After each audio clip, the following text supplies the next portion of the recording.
పంచనదుల అనుసంధానంతో రాష్ట్రంలో కరవును పారదోలుతారని ముఖ్యమంత్రి చంద్రబాబు స్పష్టం చేశారు. అనంతపురం జిల్లా ధర్మవరం జన్మభూమి మా ఊరు కార్యక్రమంలో పాల్గొన్న ఆయన చివరి రోజు ఆనందలహరి అంశంపై చర్చించారు. పేదలకు సంక్షేమ పథకాలు అందించేందుకు కృషి చేస్తున్నట్లు చెప్పారు. రాష్ట్రంలో అందరూ ఆర్థికంగా ఎదిగేందుకు ప్రణాళికలు రచించినట్లు వివరించారు. ఫిబ్రవరి 24న లేపాక్షి ఉత్సవాలు ప్రారంభమయ్యేలోగా కృష్ణా జలాలు హంద్రీనివా కాలువల ద్వారా మడకశిర లేపాక్షికి అందించాలని అధికారులను ఆదేశించారు. మరుగుదొడ్ల నిర్మాణం వేగంగా పూర్తి చేయాలని కోరారు. అధికారులు అలసత్వం వహిస్తే వారి ముందు సత్యాగ్రహం చేస్తారని సీఎం హెచ్చరించారు. చివరిగా అందరి చేత జన్మభూమి ప్రతిజ్ఞ చేయించారు. అంతకుముందు ధర్మవరం చెరువులో చేపలు వదిలారు. అభివృద్ధిలో అనంతపూర్ దూసుకెళ్తుందని ఒక బ్రహ్మాండమైన నమ్మకం వచ్చింది. కనుచూపు మేరలో నీళ్లున్నాయి. ఇది ఏ విశాఖపట్నం కాదు, ఏ నెల్లూరు కాదు, అనంతపూర్ లో ఉండే ధర్మవరం వెనకాల ఒక సముద్రాన్ని చూస్తున్నామంటే ఇది నేను కోరుకున్నా నా జన్మ ధన్యమైందని నేను భావిస్తున్నానని చెప్పి కూడా నేను మీకు తెలియజేస్తున్నా.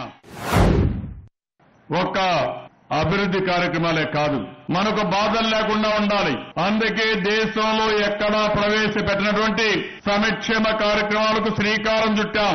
మీకు భద్రత ఇచ్చాం. ఒకటి రెండు కాదు, చాలా కార్యక్రమాలకు శ్రీకారం చుట్టాం.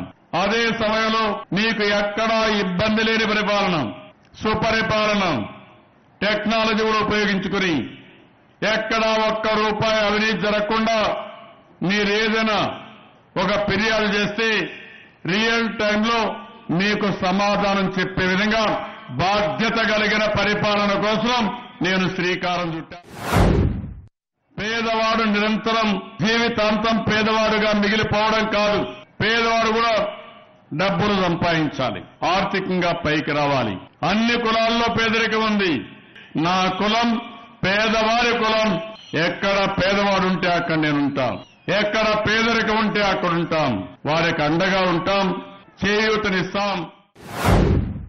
కృష్ణా గోదావరి కలిపాం. రేపు రాబోయే రోజుల్లో గోదావరి, కృష్ణా, పెన్నా నదులు కలుపుతాం. ఆ తర్వాత మీరు చూస్తే వంశధార, నాగావళి కలుపుతాం. శ్రీకాకుళం నుంచి నెల్లూరు వరకు అన్ని నదులు కలిపి, రాయలసీమలో ఉండే నదులన్నీ కలిపి ఒక మహాసంగమాన్ని రాష్ట్రం అంతా తయారు చేస్తానని ఈ సభ ద్వారా మరొకసారి మీ అందరికీ హామీ ఇస్తున్నా. మనలో ఒక స్వచ్ఛత రావాలి, మన గ్రామం పరిశుభ్రంగా ఉండాలి, మరుగుదొడ్లు కట్టుకోవాలి. ఈరోజు మన జిల్లాలో, అనంతపురం జిల్లాలో చాలా మంది మరుగుదొడ్లు కట్టుకోలేదు. ఎమ్మెల్యేలు, ఎంపీలు ఉన్నారు. వీళ్ళు నాకు ఉపన్యాసం ఇస్తా ఉంటారు, మీ దగ్గర మరుగుదొడ్లు కట్టిరు. అధికార యంత్రాంగం ఉన్నారు.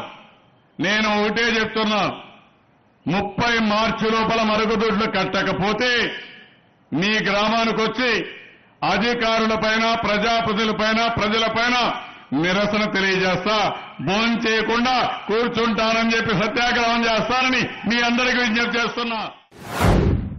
అందరూ కూడా గ్రామాలకు వెళ్ళాలి.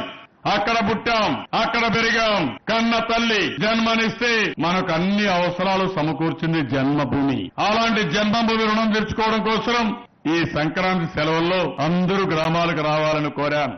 కొన్ని దేశాలున్నాయి, ప్రపంచం అంతా ఉంటారు.